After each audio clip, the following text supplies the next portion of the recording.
I've been using Canvas in class, looking particularly at using the discussion function to further student understanding of paragraph structuring, also responding to ideas in texts, and a little bit of working on form in poetry.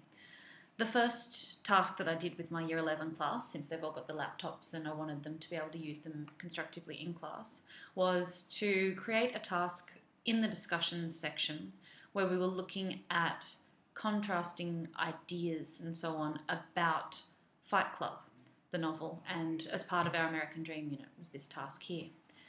Now, the contrasting views of the American Dream task required them to go to the discussion board and watch 2 embedded video clips and then respond to the ideas contained within those clips and how they were different to the novel we were studying in class or how they were similar. They did really well with this task because it was quite simple. It wasn't a large mark, it was only out of 5 points. They simply had to identify the ideas and give an example and contrast it. All students had to post, and as long as they posted and had examples, they did well. Generally, the more time went on, the longer the responses got, because often students would read what students had written before them, so their ideas became more sophisticated as they posted throughout the night and the next day. It was really helpful for discussion in class and also when we were coming back and building paragraph structure later, which was the next task that I set within the Canvas discussions. The second task was building paragraphs. I set a paragraph question and outlined key paragraph structure elements to the board in class and then provided them with a sample paragraph of my own in response to the question. They couldn't use the quotes or ideas that I had, but they could build on that. All students then had to post their own response, as you can see here. This is Leo's. And within that response, I then came in and edited and made suggestions straight into the points in the paragraph where he could have provided extra examples or quotes and so on.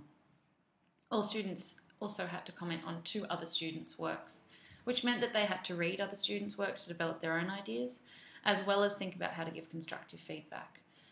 This was a really helpful task, I felt. However, the students who did post first did get more feedback than the students who posted at the end of the task.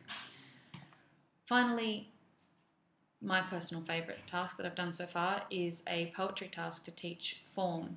If we go back to the discussions page, it's the one's called Shuffled Descriptions, where I wanted to show the boys how changing the form of what you write can also change the meaning. In class, they all had to describe an element of Sydney that they liked, and then they had to go home and post that and rework it with exactly the same words, but focusing on how meaning could be changed through the use of line breaks and enjambment.